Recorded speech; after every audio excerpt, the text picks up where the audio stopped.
Hi Earth Angels! Kamusta? Welcome back to Pinay Angel Tarot. This reading is a love message for no specific sign. This is for anyone, kahit ano man ang zodiac sign mo. General love reading. Pero pag nag-resonate, i-comment nyo para alam ko. So, kamusta kayo guys? Comment present para alam ko nanonood kayo. Excited ako sa love message for tonight kasi full moon po. Kahapon actually yung full moon. So, tingnan natin guys kung ano pa yung mga paparating na energy. Siyempre, tingnan natin kung ano na yung mga naging pagbabago sa love connection ninyo. At kung ano pa yung dadating. So, ready ko lang yung mga cards nyo. Kamusta kayo? Okay. And by the way, it's already Gemini season. Kaya happy birthday sa mga Gemini! Ayan. Kung may mga Gemini dyan, comment nyo kailan ang birthday nyo.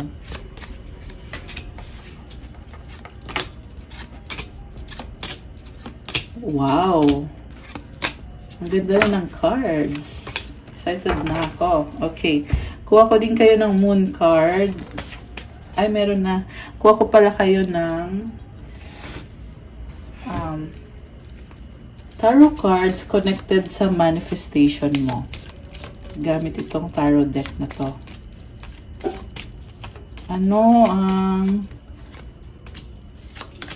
energies connected sa manifestation mo ngayon? Okay.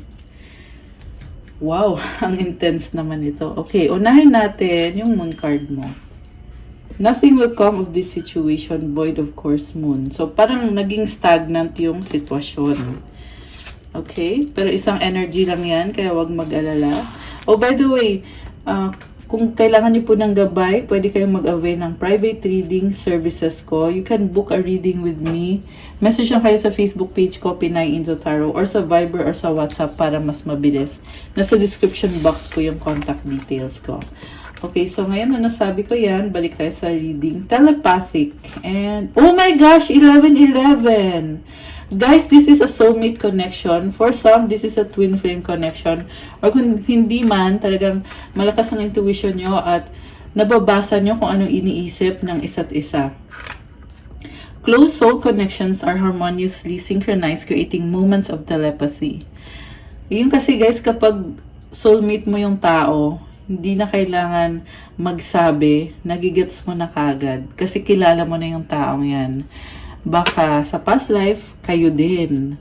Ganun kasi yun. Ganyan kalalim yung connection na nakikita ko ngayon dito sa reading natin. Next card is 11-11. Is an important number for twin flames. It symbolizes the harmony and balance of soul counterparts. So, balanse kayong dalawa ngayon. Ayan, tugma kayo, synchronize kayo.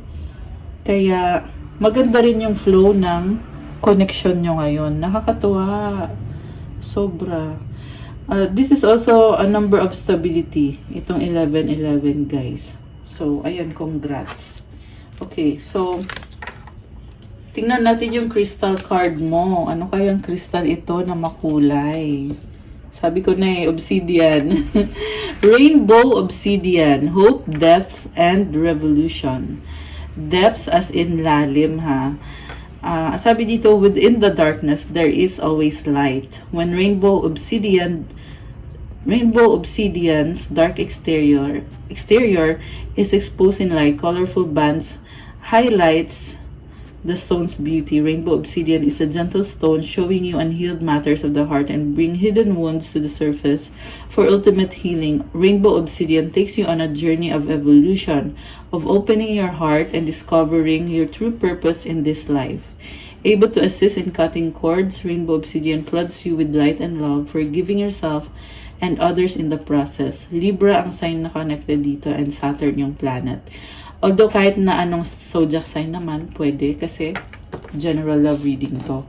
So, alam mo maganda tong void of course mo na energy kasi ibig sabihin yan, magtatapos na yung cycle na yan. Kasi within the darkness, alam mo yung kapag merong dilim, merong liwanag. Yan exactly ang sabi dito eh. And pinaprocess mo ngayon, nag-heal ka ngayon.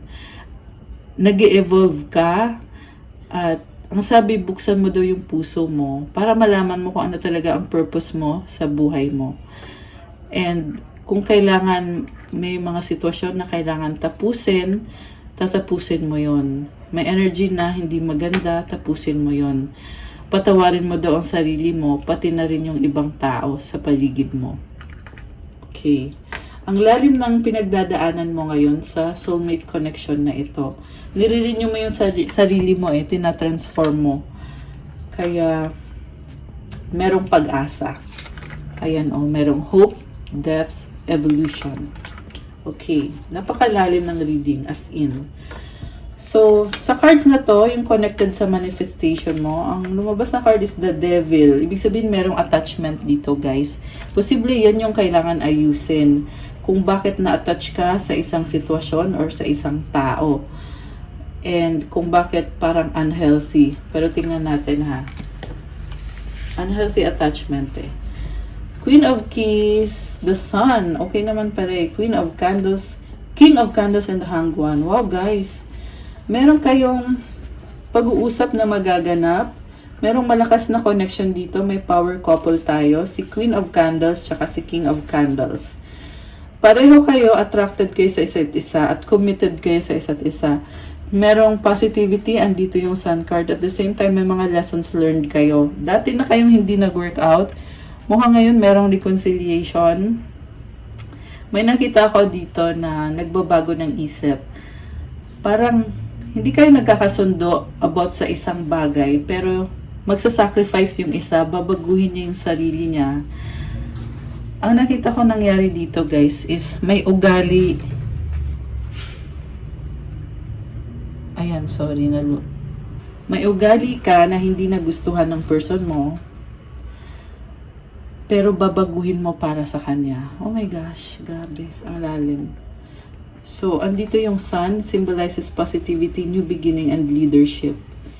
So, kaya mo yan. Magsasacrifice ka kasi mahal mo yung taong yan. Mukhang nalulong ka sa addiction or bad habit.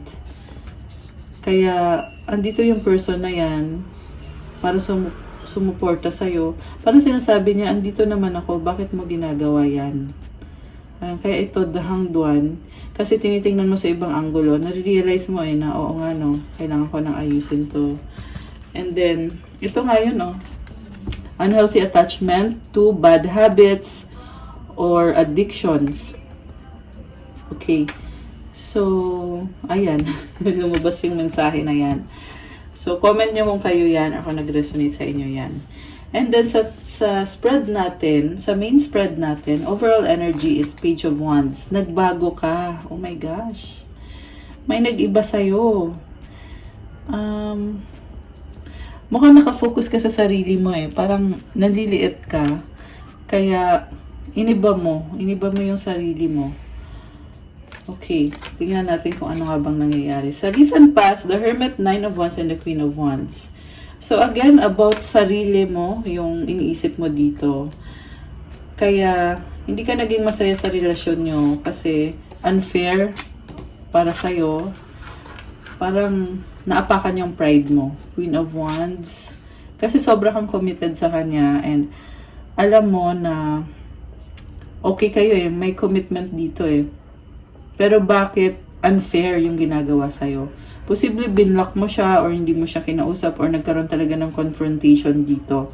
Kita mo nakaharang yung mga wands. Parang fence yan na para hindi makapasok yung isa. Ibablock mo siya ngayon. At the same time, may nakita akong pagbabalik din. Mukhang makakaahon ka dun sa point na inuna mo yung sarili mo.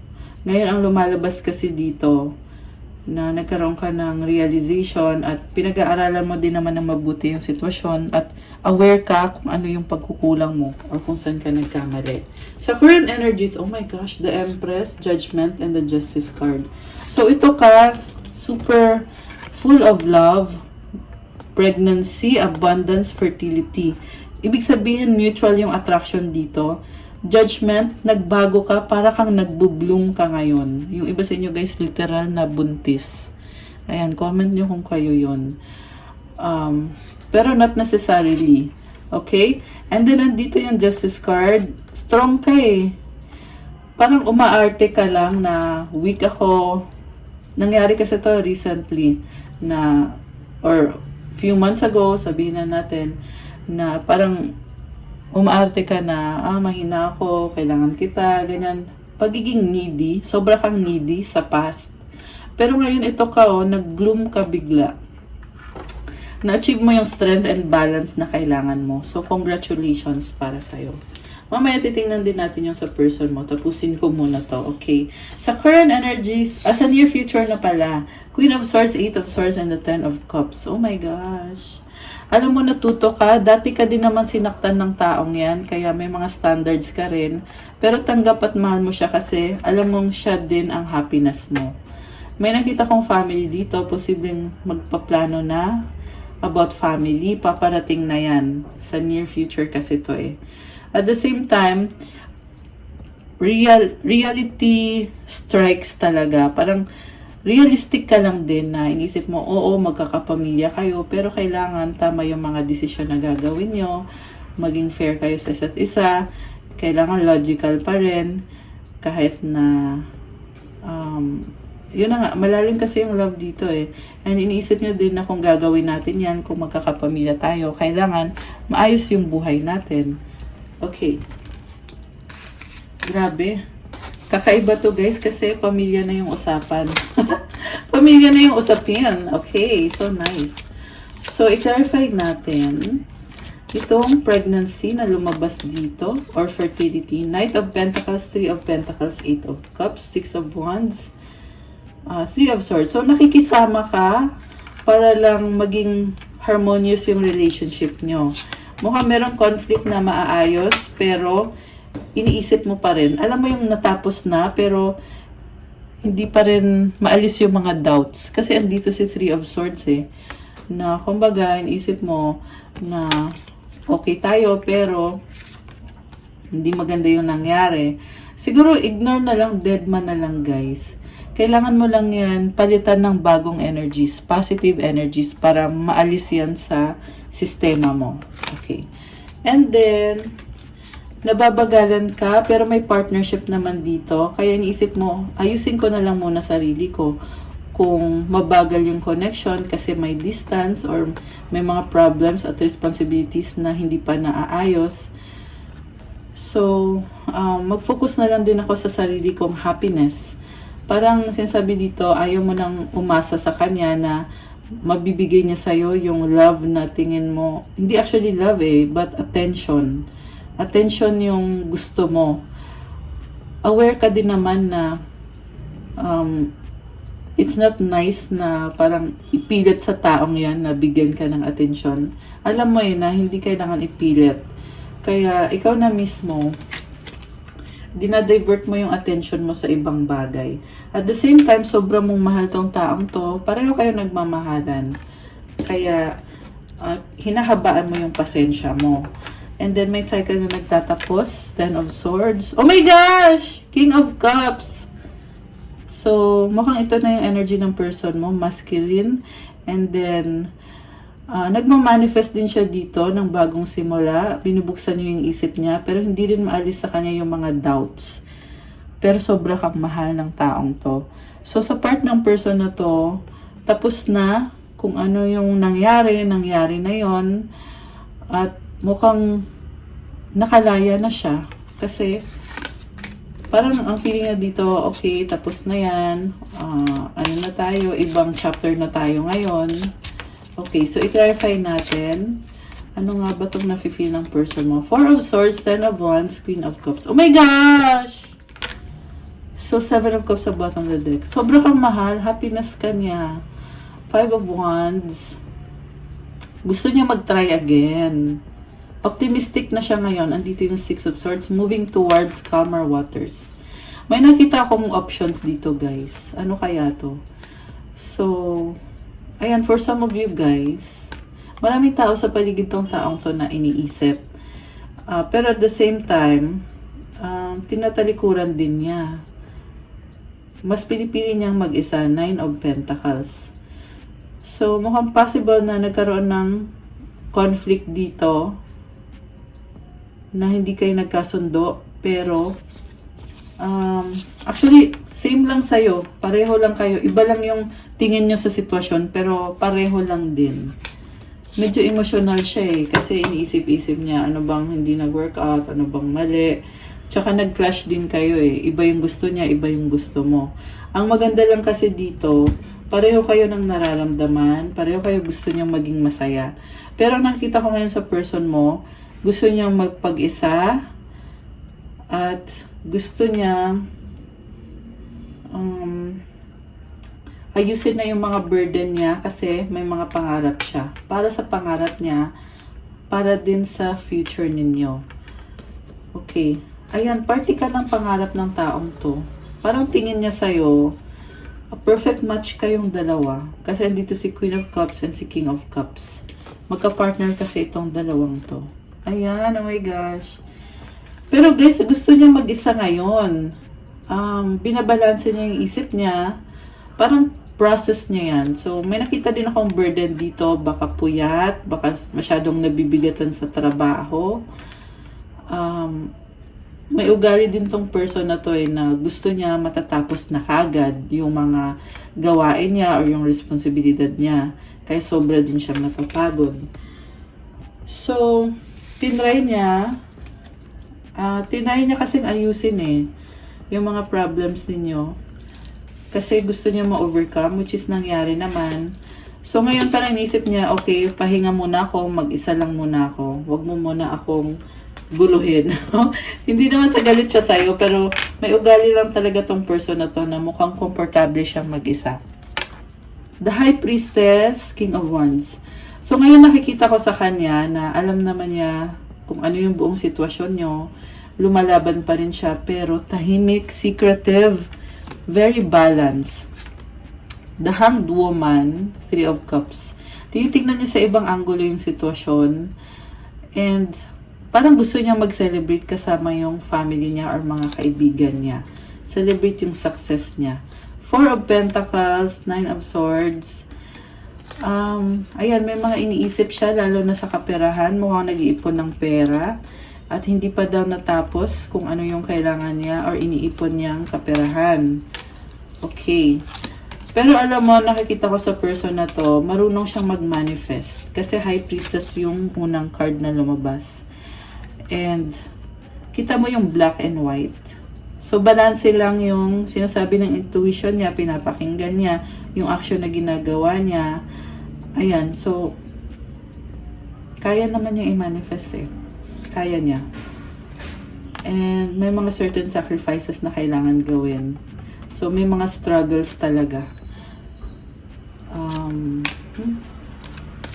Okay. Anong susunod dito sa inyong love connection? Page of Swords, the Moon, the Tower. Page of Cups sa bottom of the deck. New opportunity. Oh, there is someone na very logical mag-isip. Merong excitement. Merong curiosity. Parang ano siya. Ano nakita ko dito? Malakas ang intuition nitong taong to. Pero, kinakabahan. Parang meron siyang realization na ina-analyze niya, ano kaya to? Parang ganun yung nakikita ko merong pinaprocess na information na medyo emotional siya about that. Possible na about unseen or unknown. So, baka meron siyang panaginip na ina-analyze niya. Ayan. Okay, so tignan pa natin. Yung tungkol dyan sa mga unknown na yan. Eight of Pentacles. Waiting. Wow, ang ganda. Alam mo, itong mga pinag-aaralan niya na information, sa actual, meron din siyang ginagawang effort. At hinihintay niya na dumating yung blessings.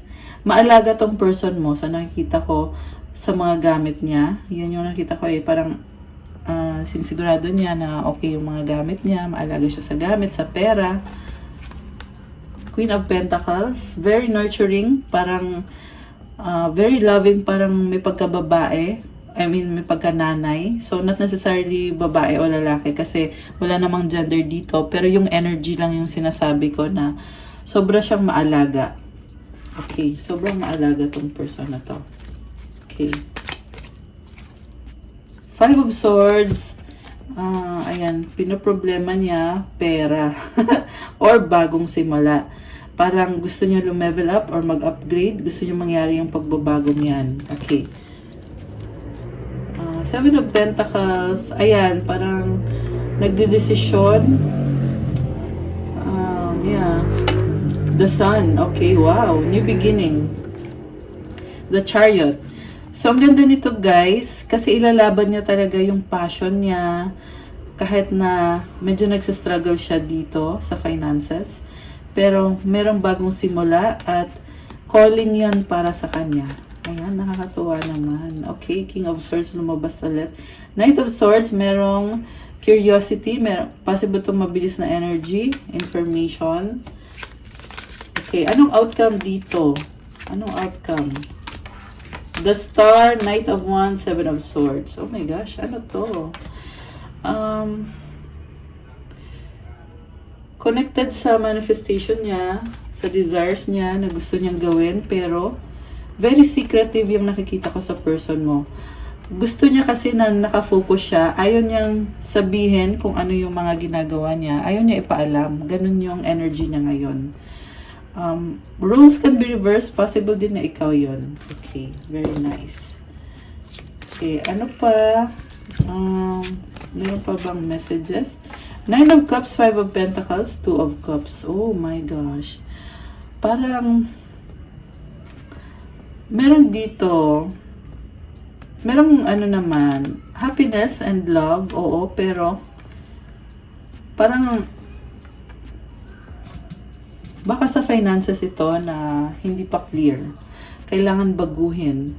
Although meron contentment, ang nakita ko guys, parang tinatry niya i-change yung situation. I-transform yung situation. Seven of Wands. Okay. Setting boundaries. Laban lang. Parang ganun yung vibe mo dito eh. Laban lang, girl. May nakita ko na meron kang wini-wish na may isa ka pang wish na hindi mo pa nakukuha, pero mas pinipili mong manahimik na lang at gawin na lang kung ano yung kailangan mong gawin. Parang nahihirapan ka sa finances mo. Nahihirapan ka, pero dumadaloy naman yung blessings. Okay. Any other message? So, kanina pa ito lumalabas si King of Swords. Sige, basahin na natin once and for all. Nakita ko dito, very logical ka sa mga pangarap mo. May mga gusto kang ma-achieve ngayon. Pareho sa love life at sa career mo. And, andun yung feeling mo na nagiging emotional ka, na iniisip mo, kine-question mo, kaya ko kaya to? Parang may mga ganon na eksena. At ang kasagutan is yes, Ten of Pentacles, Legacy, The Lovers. Oh my gosh! Kinilig bigla. So, meron kasing love na lumabas dito.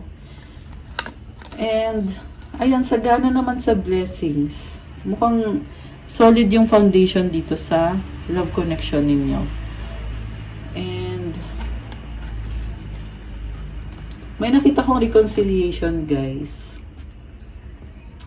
Reconciliation, malaking decision. So, very pure ng love dito. Ayan. Okay. Parang ang daming ganap sa totoo lang. Kaya, alam mo yung, ang dami kong binasa dito, pero may feeling na parang hanging pa rin. Hindi mo pa rin alam yung susunod. Pero, nasabi ko na din naman na lahat ng messages para sa reading na to for now. Ayan, full of excitement. At the same time, andun yung feeling na parang gusto mo mag-isa. Siya, ganun din. Yan yung paraan nyo para i-recharge yung sarili nyo eh. Anong gustong sabihin ng person mo na hindi niya masabi? I couldn't let you get close to me. Ito na nga. Na andyan siya, pero may mga hindi sinasabi. I couldn't let you get close to me. So many things remind me of you. Oh my gosh. We will be together again. Wow. So, mukhang gusto ka niya laging makasama. Lagi ka niya iniisip. Lagi ka niyang naaalala. I want to tell you how I feel. You and I were too young. I don't react when people mention you. Oh my gosh. Parang ang dami niya gusto ikwento sa'yo. Nag-enjoy, too young. Ayan, pero may mga ibang tao sa paligid na nakikichismis. Okay. Tumalon yung card. I will wait for a sign from you. Oh. Meron tong revelasyon sa'yo, pero hindi pa niya masabi sa ngayon. Kasi naghihintay pa siya ng sign. It was my fault but I blamed you. I regret lying to you. Oh my gosh. So, parang nagigilty pa rin siya. May mga iniisip siya na nagawa niya na hindi maganda nagawa niya sa'yo. Ayan, merong regrets. Okay, anong advice sa ating mga viewers ngayon? Anong advice? Tingnan natin. At kuha na din ako ng self-care card para sa'yo. Self-care card para sa ating mga magaganda at mga poging mga viewers. Okay, so okay. Ang advice is trust. When love is invited to take over, right actions arise at the right time. Allow me, dear divine, to wait patiently until the timing is right. Let me rest in the unknown until a clear path is shown. So ito na nga, kakasabi ko lang nito na parang hanging, di ba? Pero i-invite mo daw yung love na mag-take over sa sitwasyon ninyo at malalaman mo kung anong dapat mong gawin sa tamang panahon. Ipag-pray mo din daw na maging pasensyoso ikaw or pasensyosa hanggang sa dumating na yung tamang panahon. Kumalma ka lang daw hanggang sa lumabas na yung mensahe na yan or yung path na tatahakin mo. Kasi ipapakita din yan sa'yo kung ano ang dapat mong gawin. So, magtiwala, trust. Okay? Ayan, at dapat merong love. Mag-take over yung love sa situation ninyo. Okay? Allow love to take over. Ayan. Positivity. Okay. So nice! Sobrang ganda. Ayan. Sobrang feel na feel ko tong mensahe na to. Pwede nyo i-screenshot guys. Kasi actually guidance nyo to. Pwede nyo tong balik-balikan anytime na gusto nyong marinig ulit yung advice para sa inyo. Ayan. And then, ang self-care card mo is nourish your temple. So, alagaan mo yung katawan mo, kumain ka ng healthy na pagkain, maligo ka, or i-cleanse mo yung katawan mo. Meron kang growth na nangyayari sa'yo. Kita mo yung lotus flower. Ang sabi dito, amidst the problems na nangyari sa'yo, pero merong magandang naidulot yung sitwasyon. So, hindi lahat ng problema guys ay walang magandang naidudulot. Okay? Kasi sa nakita ko ngayon, yung nangyari sa'yo na hindi maganda, ito nagdulot talaga ng blessing. So nice. Kita mo yung heart niya, andyan. Mukhang connected ka din sa gut feeling mo, intuition mo, and sa energies ng moon. Ayan, full moon tayo ngayon guys, kung hindi ko nabanggit. Kagabi actually yung full moon. Ngayon, waning moon na, pero napakalakas pa rin ng energy. Ayan. Kaya alagaan mo yung katawan mo kasi yan yung temple mo. Okay? And yung last card, rest. Oh my gosh. Siguro kailangan mo i-recharge yung sarili mo. This is about, health, taking care of your health, your body, making sure na nakakapagpahinga ka to rejuvenate yourself. Ayan. So, gusto ko mag-deep breathing exercises tayo. Inhale through the nose, exhale through the mouth. 3 or 4 na beses. Inhale positivity, exhale all the negativity. And, i-feel nyo din ang energy ng aking crystal na rose quartz. So, ayan, papakita ko sa inyo. May mga prayers and mantras po ito. Special prayers. Kaya, magdadala ng healing at positive vibes to sa'yo. Ayan, i-feel nyo guys. Okay, and then magdi-deep breathing tayo. Kailangan deep breath. So, malalim na breath. Dapat yung tipong lumaki yung tiyan mo tsaka yung dibdib mo pag nag-inhale ka. Okay, so gawin natin ngayon. Ready? Inhale positivity, exhale all the negativity. Ready? 1, 2, 3, go.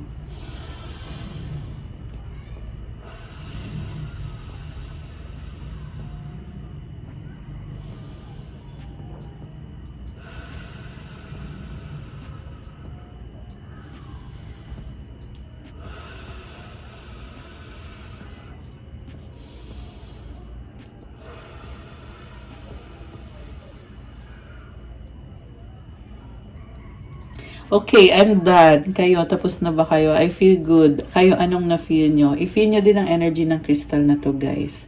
Ayan, i-feel nyo ngayon.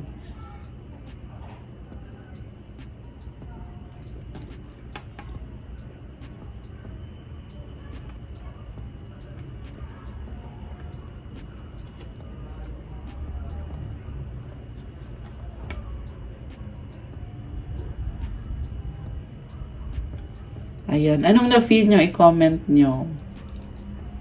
Sarap ng feeling, sobra. I-comment nyo kung anong na-feel nyo. I-share nyo dito. Ayan. So, anyway, we are done with the reading today. Thank you so much for watching, Earth Angels.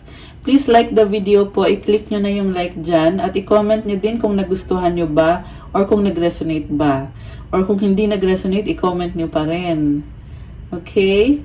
And kung bago naman kayo sa channel na to, please do subscribe para updated kayo whenever merong love readings or love messages ulit. Lalo na kung nagustuhan nyo yung vibe natin. At yung, syempre, kung nag-resonate kayo, yon.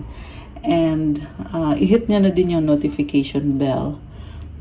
Kung kailangan nyo naman ng gabay, kung nag-resonate kayo at kailangan nyo ng more information, you can book a private reading with me. Message lang kayo sa Facebook page ko, Pinay Angel Tarot, or sa Viber or sa WhatsApp para mas mabilis. Nasa description box po yung contact details. Also, visit my Instagram account for those who want to start your crystal journey. Meron po tayong mga crystal bracelet, kagaya nitong rose quartz, lavender rose quartz. Meron tayong bracelet version nito, guys. Limited stocks, so mag-message kayo agad kung gusto niyang magkaroon. And also, marami at iba-iba yung crystals, kaya meron tayong syempre pang-attract ng love, pang-attract ng pera, for success sa work mo, motivation sa career mo. Kung meron kang specific na goal, merong pang-attract ng success, merong para sa focus, mental clarity, and manifestation, merong for protection, prosperity, and abundance, and healing. So, lahat po ng crystal meron yung mga prayers and special mantras na nakalagay sa loob dyan. Kaya kung mapapansin nyo, talagang napaka-strong and yung best energy niya talaga yung makukuha nyo from those bracelets. So anyway, tingnan nyo na lang dun sa Instagram ko. Okay? Mag-message na lang kayo. So, okay guys, thank you so much for watching and yeah, I'll see you again soon sa mga next readings ko. Have a good night. God bless. Stay safe. Thank you, my Earth Angels. Love you guys. Bye!